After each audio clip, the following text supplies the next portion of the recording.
And our last problem. Trials feels... Whoa, hold on. Last problem? Well, okay, all right, Continue. Yeah. The last on this list. Not our list, this list. It's fun talking guns. Matter of fact, it's a blast when you're hanging out with the Pizza Party Destiny Podcast. Disclaimer. Did that make a peak? I'm sorry. Disclaimer. Today's episode gets a little serious. We rant and we vent, but it's all because we truly, truly love the game and we want the game to flourish. Hello, pizza people. We're back with another episode of the Pizza Party Destiny Podcast with your hosts, In the Light and Motion Idiot. What's going on? For this week of the podcast, we're not going to have any crazy special segment after. We are simply going to talk TWAB. Bungie trying to save the game. This is alert, intruder. We need to handle this business, and this needs to be talked about. And since we're so, kind of bored right now, we need to talk about what they need to do to right the ship. This time of year always tends to bring that dry, empty feeling in Destiny. We've been in a couple seasons and they start to get a little bit weaker as we go. Things are rough in a lot of spots, so they talk about that, which is great. Yeah, let's just dive into it. We're not gonna talk about the little minor things and the this and the that. We're talking about the state of the game. We're talking about what they need to do to trials, and we are talking about cheating. Addressing That's cheaters. What we're talking about today. Truly. Is super serious, and they are big pain points in the game, and it's hurting a lot of people's playtime and just why they want to play. People aren't having much fun, and I mean I'm even playing different games, and I'm just because I can't sink my teeth into something. I just want something to be able to sink my teeth into with Destiny. It's always been like that. Yep. And with this season being so focused on trials, the lack of PvE content is very noticeable. The events, lost sectors and public events, just stuff we've been doing forever. I mean, the bunkers are cool and stuff, but there's only a few guns. I think trials really took a bite out of the normal PvE experience, which isn't a bad thing. Obviously, they needed to get trials into the game. All right, start off with the state of the game. This is from Justin Truman, production director, about the state of the game. What's going on? They always say they hear us, but now these few paragraphs really makes me think that they're actually listening, not just the "we hear ya, we'll get back to ya." No, none of that garbage. They know exactly what we're asking for. So I'm gonna start off with the real meaty part of it. There's been a growing list of concerns with the game lately: trials, the rise in cheaters, our new seasonal model, the balance between rewards you earn versus items you buy, aka Eververse. We've been closely watching and discussing each of these topics as we read your feedback. When our community managers relay that everyone at Bungie is listening, I assure you we are. We are also working hard from our homes, trying to address and improve each of these areas for future releases. Nothing in Destiny is as easy as flipping a switch, and everything's gotten trickier while working remotely, obviously because of COVID-19, so I can imagine that's a little tough. And they were Washington. They're located in Washington, which was one of the first shutdown states. But as Destiny players ourselves, we struggle with the same issues you do, and we want to fix them as quickly as we can. But fixing these issues isn't good enough if we keep you in the dark the whole time. So we're going to try something a little different. Every week for the rest of the season, we'll have updates from different members on the dev team covering the most important topics in Destiny right now, and what we're planning to do about them. Yay. Seems good. Seems transparent. Yes. It's exactly what we want. No more of the, cookie cutter stuff. Yeah, it's the reason the TWAB exists in the first place, is for this type of open communication. So good on you. Do that beyond just the season. I would like. Mm-hmm. So in this TWAB, they're going to discuss trials and our war against cheaters. Next week, we'll be diving deep on our seasonal model and how we plan to improve it in the future, as well as some info on bounties and our plans involving their evolution. They need to evolve. We don't want a level 1 bounty anymore. They got to evolve. Yeah, agreed. They just they need work. Yeah, that's about it for about what he's saying, and just going through the list of what he said. Let's just talk a little bit about that. The season pass. It doesn't feel Rewarding. Yeah, it's just like you get it done and you're done. I don't know. Maybe if the rewards on the track mattered more, as it stands, it's like getting Glimmer and Planetary Mats is so useless and boring. You get like some high level masterworking materials, which is really great. No, almost zero Bright Dust, almost zero ability to purchase things in the store, and then the store itself is a huge topic of conversation. I've mentioned this to you many times, but I don't fly ships that I didn't earn. I don't ride sparrows that I didn't earn. It kills it for me to just see a cool looking thing in a store and either buy it with real money or buy it with Bright Dust, which is a hot commodity because you're required to do annoying, grindy bounties in order to receive in-game currency. And the prices inside the store are wildly inconsistent. 3,000 for this skin, but 1,500 for this one. Why is a ghost projection 2,000 Bright Dust? It just makes no sense. There's no definitive way to really understand the value of your currency. So again, I don't mean to go into too much detail, but these are topics I want to hear them speak on because they're important to the enjoyment of the game, and they're dropping the ball hard. When we used to do raids and you'd get ghosts and sparrows and ships in them and stuff, and now like all that stuff has just been pulled out and put into Eververse. It just hurts, you know. And when you grind, technically, you're grinding something. You're grinding those bounties to get the silver or the Bright Dust, and then you can buy it, right? But that's not the thing. We want to grind that activity and then get it. Right? But these are silly activities that we've been playing forever and ever and ever, and you don't want to do that. I want to go to a raid, beat it, and then get a currency from that or something. Maybe, and then I can go get the raid-specific thing. Oh, certainly. I think the whole currency thing is just as bad as tokens. It ruins the fun of destroying something and earning something from them. The problem is that right now, we're living in a world where the marketplace is this giant... hey, here's everything available every day, all day for money, and these tiny little windows in order to grab what you want. Make sure you're there on this week, because otherwise you don't get this.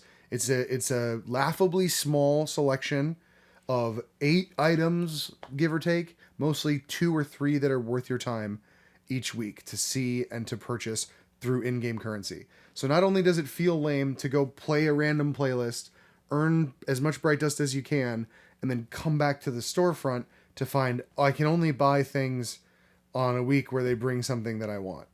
And it's only going to show up once. So the fear of missing out tactic is 100% in play.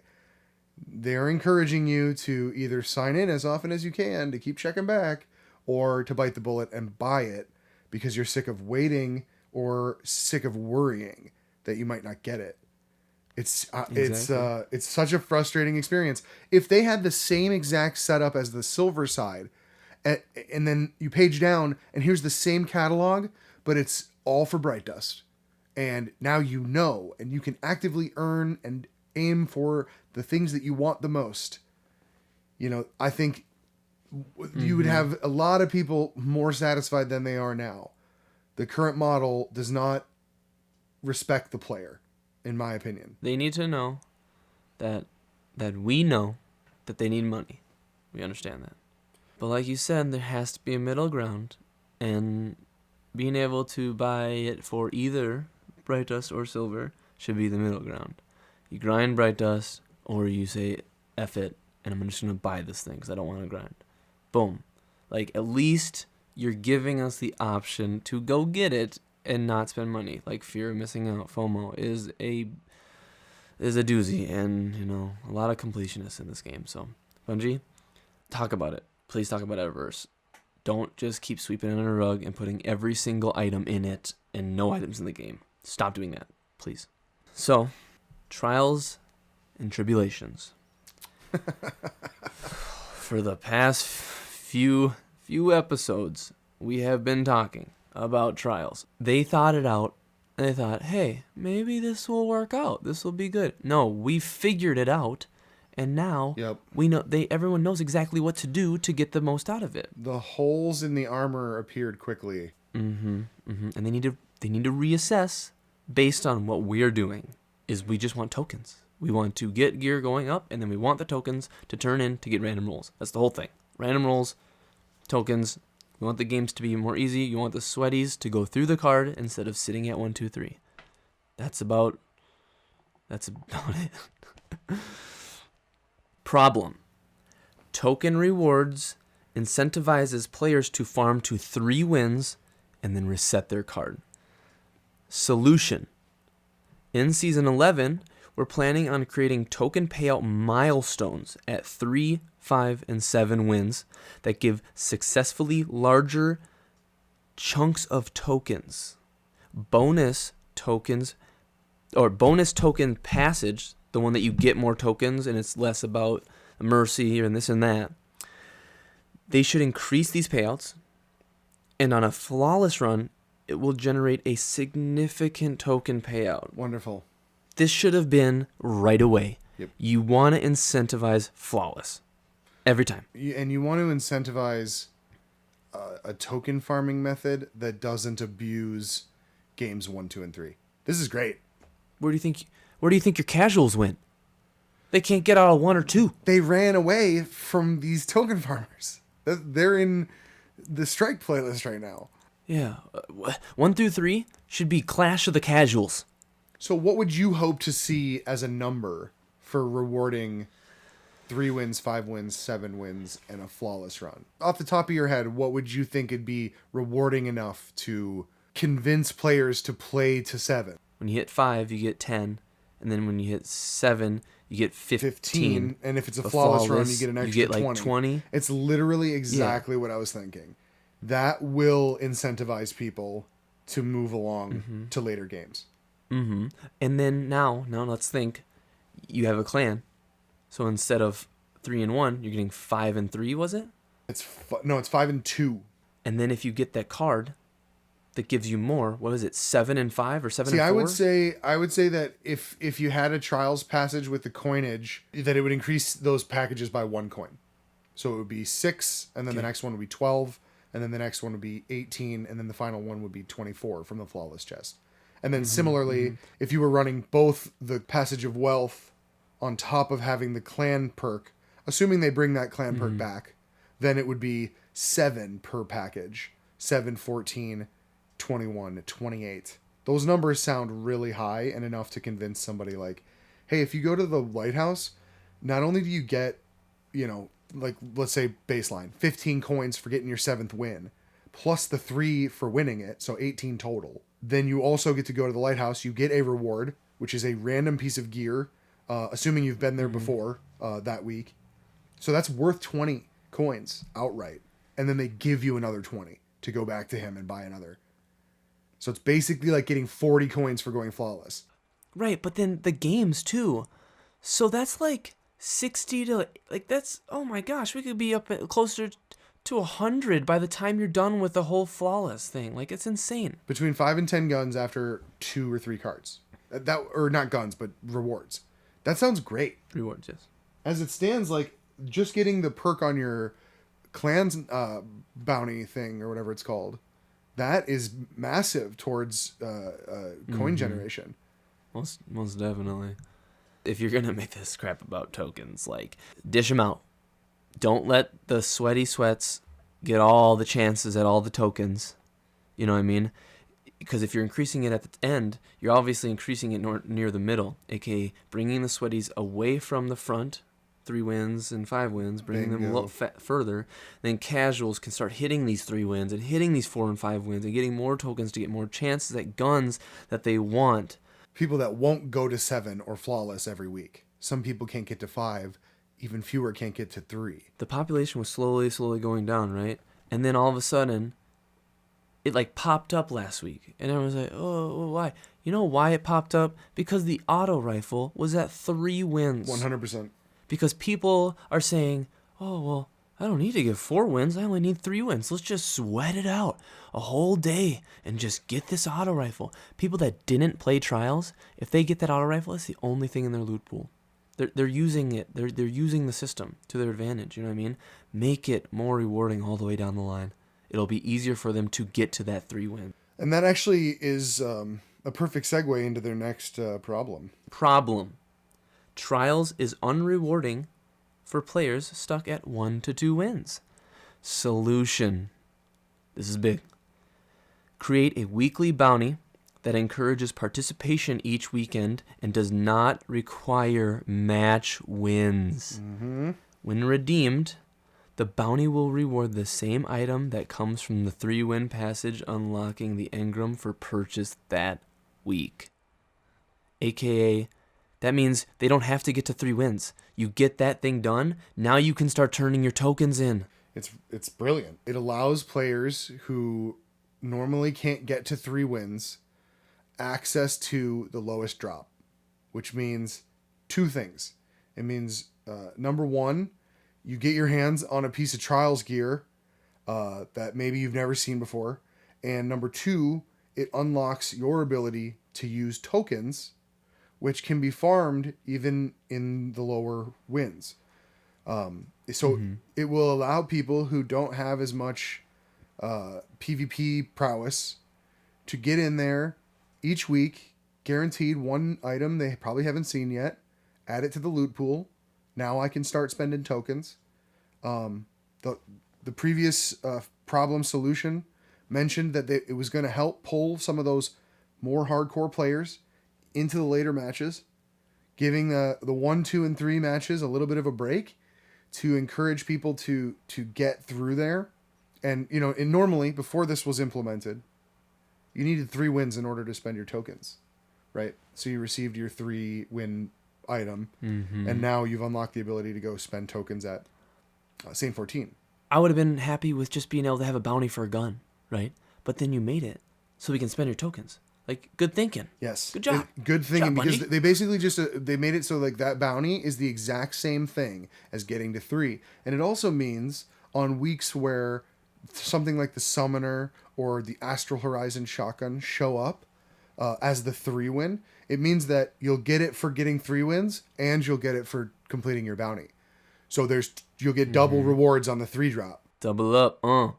It encourages anybody who plays in that, like, I get 3 or 5 wins category, that person now gets double 3 drops every time. So if the 3 drop is a great item, it's a great week to go play trials. This is good stuff across the board, in my opinion. I think that's a great idea. And I'm completely okay with keeping guns in the lower, right? Now, armor, yes, it is, it's tougher to, it should be more, it should be higher. It should be it's trials.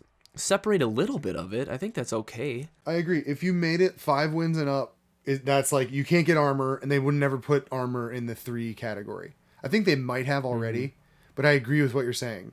That would at least give a little bit more prestige to the armor. Not a ton, but enough to say, like, unless you can really participate here, you won't look like a Trials Guardian. You can get your hands on all the guns. Eventually, every gun will get in that 3 slot. And our last problem. Trials feels... Whoa, hold on. Last problem? Well, okay, all right. Continue. Yeah. The last on this list. Not our list, this list. All right. Problem. Trials feels unrewarding compared to other endgame activities. Solution. Inject more chances to earn masterworking materials from trials. Masterworking/infusion materials will come from 3, 5, and 7 win payouts in Season 11. We're also looking into possibly adding a new material-focused farming card in Season 12. Great. So good. It was 1 shard. Right? Did they give you prisms for going flawless? Or is it just a shard? I think it's 1 shard and then like maybe a chance at prisms if you go again. I can't remember.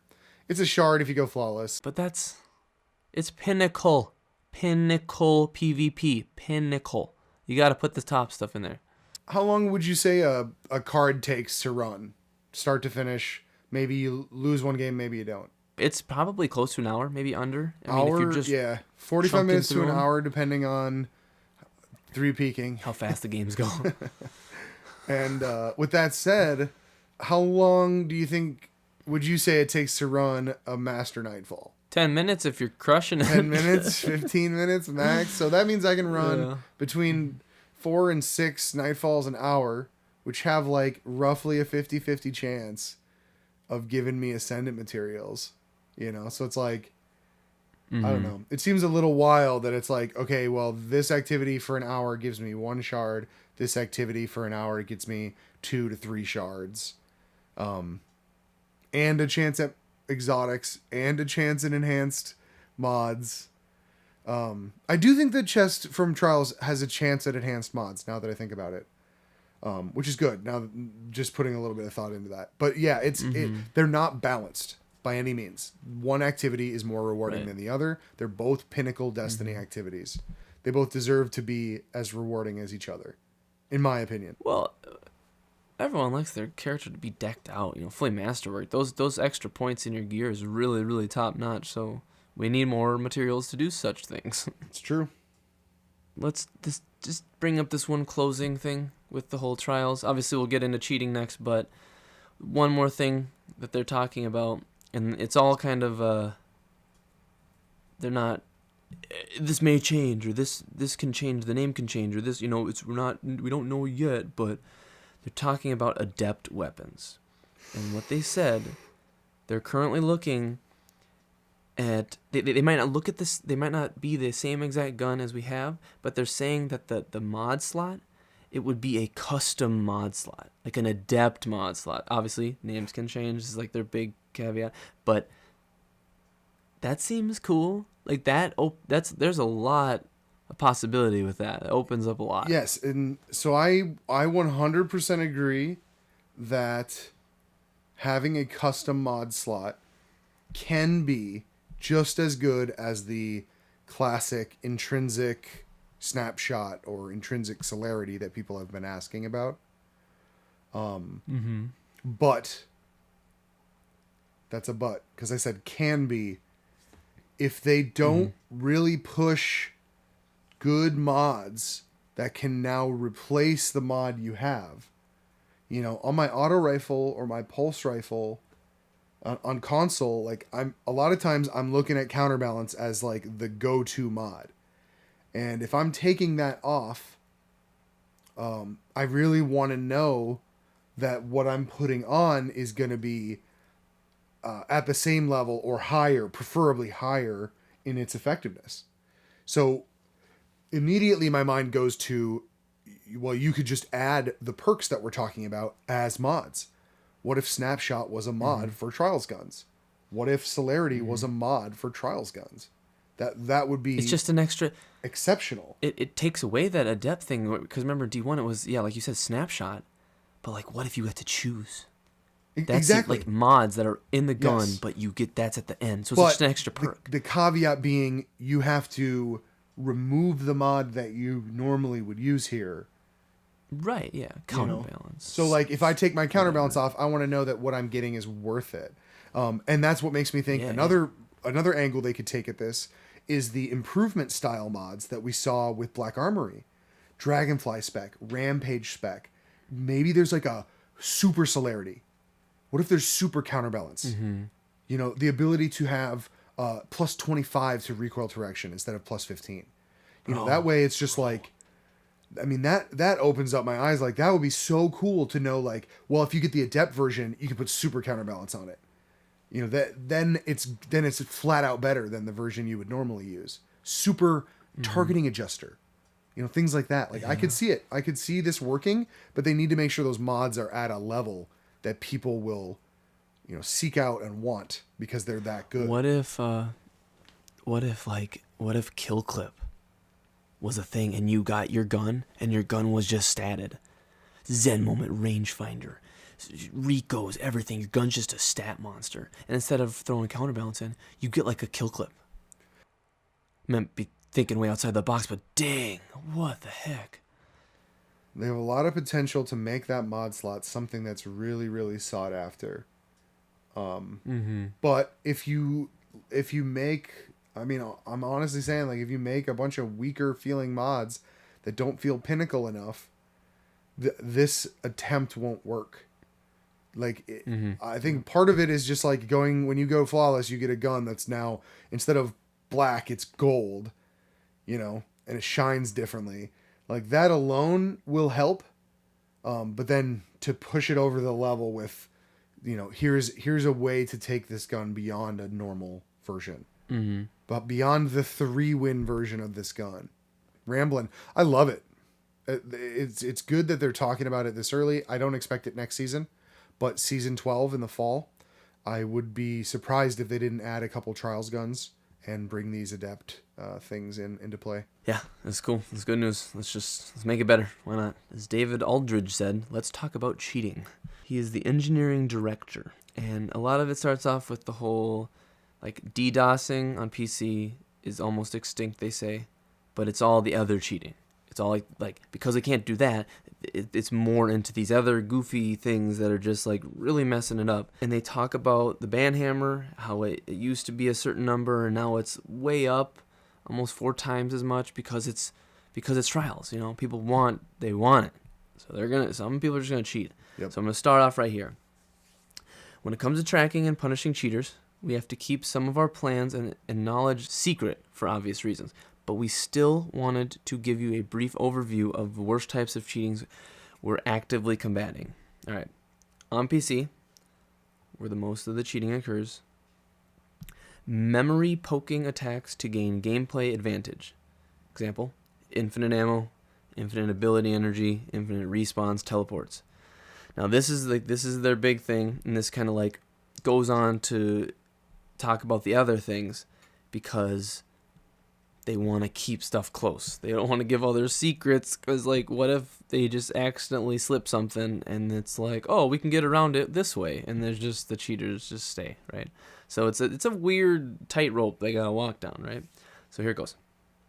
To acknowledge a valid point that we often see come up in community discussion, some of these attacks leverage Destiny's unique hosting model, discussed here and at much more length here. So I don't know, maybe we can link that in the description. We designed Destiny's model to optimize for the feel and consistency of high complexity, high action, high fidelity PvE experiences, while allowing the seamless blending of PvE and PvP. Unfortunately, that model comes with some unique challenges in providing PvP security guarantees. That said, we continue to invest in preventions and detections in this space, leveraging the servers that host and monitor each match.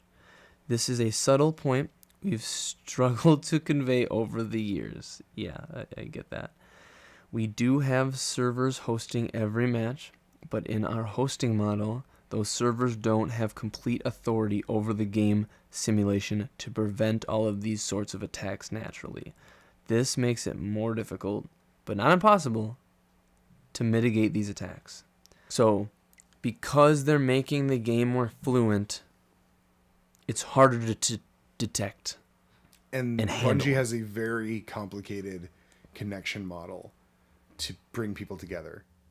Basically, they're saying the way that we have the game built makes this type of thing possible, and it also makes this thing difficult to deal with. Not impossible, but very hard. And of course, we're sitting here like, well, just fix it. No.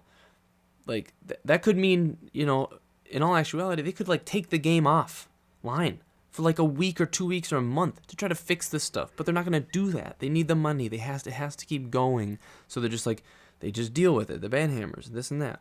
So here's some more cheating, right? So this is what they said about aimbots. We have plans to address this problem, but we'll keep the details close to our vest to prevent further hacks and workarounds. Same with wall hacks, just below it. So they can't talk about it. Yeah, because it's like switching. It's like a toggle, right? Like, like the second that person is in a visible line to the other person, the cursor is directly put on their head, and the shot is fired. Like with snipers and stuff, you're just instantly dead. And there can be some fishy ones where, oh, this guy's a good sniper, or this guy has not missed a headshot the entire game, and I literally have not even seen him once. With aimbot, honestly, like, if you're smart and you're using aimbot like with caution, to me seems like they're gonna struggle to figure out how to stop you. And I'm not encouraging people do it, because if you do use cheats, you're a piece of trash. But the fact that aimbotting is so difficult to detect, on top of the fact that like you can just use it to gain an edge and not use it to an abusive state, makes it very difficult for Bungie to even know. Next one is lag switching, and I think this is like kind of connection stuff, so like DDoSing style, almost like it's in that same realm. What they say here is, we have detection and banning systems in this area, and will continue to hone those. We want to be cautious here because some players suffer with unreliable internet through no fault of their own and aren't using it to gain advantage. You know, sometimes internet is just crappy, Yes. and you can see it. People are jumping around. Doesn't mean they're using it. Just means the connection is goofy, and that's just how it's always going to be. Nobody's going to have perfect connection all the way around the world. It's not a thing. We play on console. Lag switching and DDoSing are real issues that we face, and they address DDoSing next, which is good. Yeah, and this is on consoles. Obviously, the whole aimbots and stuff is much tougher on console. I don't think they're like it's even really a thing. There's no respawn glitching. There's no teleporting. There's no flying. There's no infinite ammo. Glitching on console is much more difficult. There is exploiting on console and abuse of exploit outside of lag switching and DDoSing. There are a few glitches in the game right now that I'm not even going to mention, but they are game-breaking problems that some people know how to abuse. And I experienced one. I actually had a conversation with them because I accused them of cheating, thinking what they had done was so ridiculous. And they literally sent me a message back, obviously unhappy with me for accusing them. But they said, no, this is in the game and Bungie knows about it and it's not changed yet. Again, I don't want to discuss specifics because I don't want to encourage use. But there are ways to abuse the game beyond just network manipulation. Yeah, that's with every game, you know. It's just when it comes to getting cool rewards and stuff, people are going to use it, and it's booty. So to finish off this, we'll just talk about consoles. It's obviously DDoSing and lag switching, but what they say about DDoSing in trials, we have detection and banning systems around this. In parentheses, we've been evolving them since the original Destiny. But they're imperfect because DDoS occurs entirely outside of the machine running the game. One long-term mitigation to this is adopting SDR on consoles as well, which we hope to do at some point in the future. Because although lag switching is less common, DDoSing happens a lot on console. Enough for it to be an annoyance and something you worry about. Like, I really hope we don't get DDoSed in the next 3 games, type of thing. And when you do get DDoSed, this is just me personally, it feels gross. Get your filthy, disgusting hands off of my equipment. It's freaking illegal. This is going to be the last things we do to talk about, or this is what we're going to wrap the show up with today, is their last things that say what do we plan to do about it, right? So it's not just telling us what's going on and stuff, but like how are they going to change it, right? And these are pretty big. So first off, they're shifting more people to help work on this. So like more people, you know, because obviously they probably got skeleton crew going on. They're trying to make the new DLCs and everything come in. You know, it's got to be good. It's got to be hot fire. But they're bringing more people into it. That's great. To try to mitigate it, right? So that makes sense. Make the team cool. larger. That's cool. I think this is big. I think this is huge. We're changing a key policy. Fire teammates of cheaters are no longer innocent. Thank you. Good. If you have somebody on your team cheating, you should not be playing with that person. You're a cheater You should too. not be anywhere near that person. If you know what's going on, you are just if not more. Aiding and abetting. You know what's happening, and you're using it to the advantage. You know what's going on. 100%. Is bullcrap. You're using the advantages of a cheater. You're a cheater. 100%. Great, great change. This next one's good too. This is game changer, especially for PC. We're considering requiring a much higher playtime investment to play trials. Thank you. What if it's Like they're saying 100 hours. What they're saying, what the people are doing right now is they're selling accounts for PC $5, $9.60 for like $5, and it has all the base stuff, and you can get in there instantly. And a cheater doesn't care about what weapons are on the account, so they can bring all their They friends don't give flawless. a damn. They can Yep. full auto a white pistol, and it'll still kill everybody. With this, they're saying 100 hours of playtime in order to participate beyond a certain point in the ticket. So you could maybe like play the first 3 games, and then you can't play the 4th game unless you have 100 hours clocked. Now that would screw over a few people who don't play the game all that much and want to try trials, but it gives them a place to go try it. And if you play enough, then you can participate. It would prevent people from it being able to immediately just take an account and bring it right into trials. Now, this is my own personal thing, is that they cheat everything else in the game. They're going to cheat this too. So they're going to go to a destination, they're going to put in a macro, and they're going to have their characters sit there for 100 hours. And they're going to do that, and then they're going to sell the account for $7 instead of $5.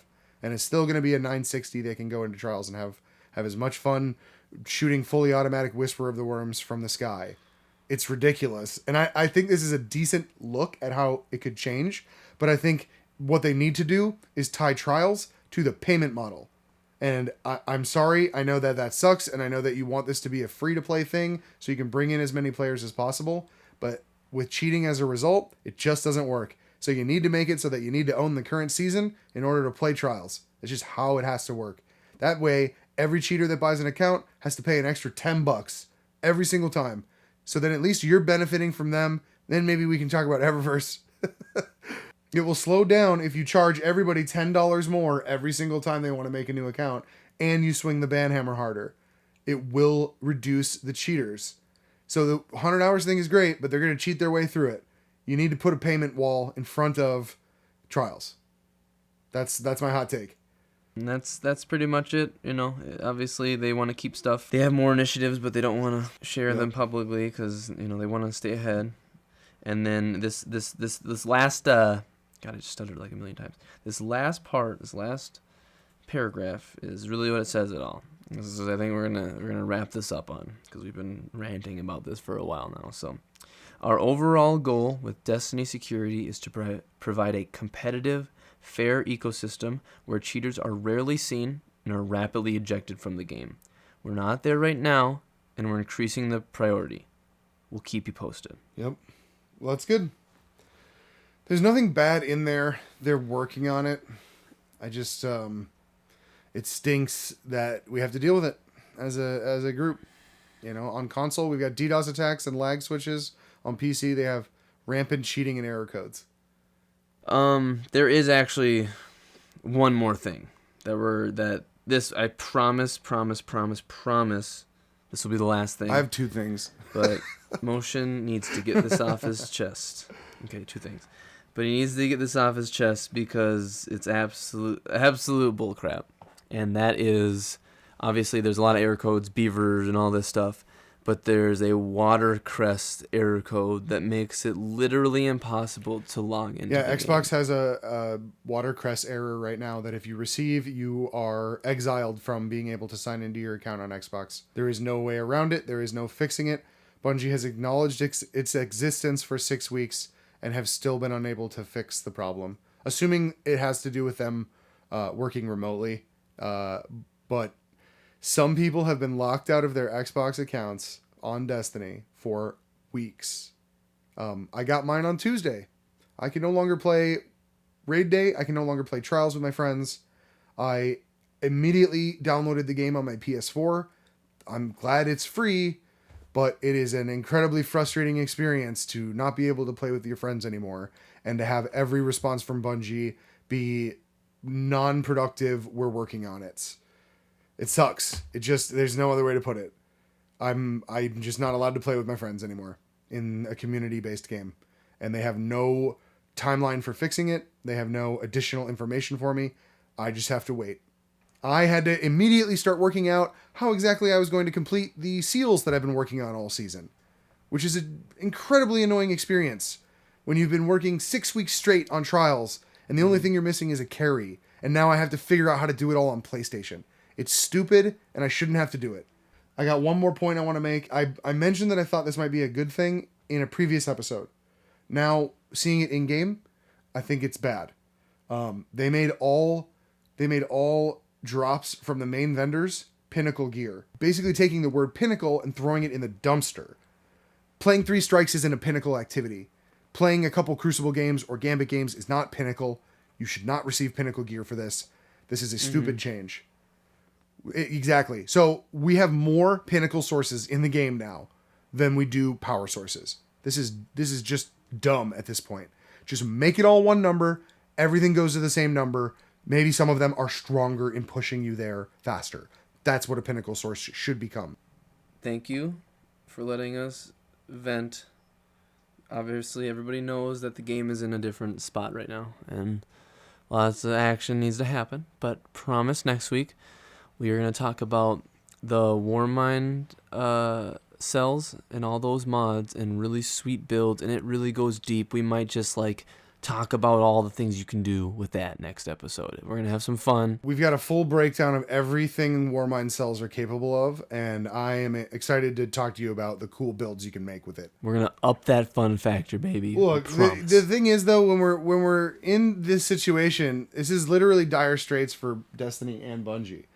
It's like we can't ignore the glaring problems with the game. So although I love making builds and I'd rather talk to you about the fun time in Crucible we had or the new build that I've been working on, because I got a couple cool ones cooking, but it's difficult to put the problems with the game aside in order to have that conversation. So next week we'll have some more fun talking Warmind. And I think that's going to do it for the episode, guys. Don't forget to yeet slam that like button. And Nova Bomb that bell. Like and subscribe, and view us on Facebook and Twitter, and we will link that in the description. And thank you so much for letting us rant. Thank you, pizza people. See ya. Stay safe. Bye. Bye-bye. Bye.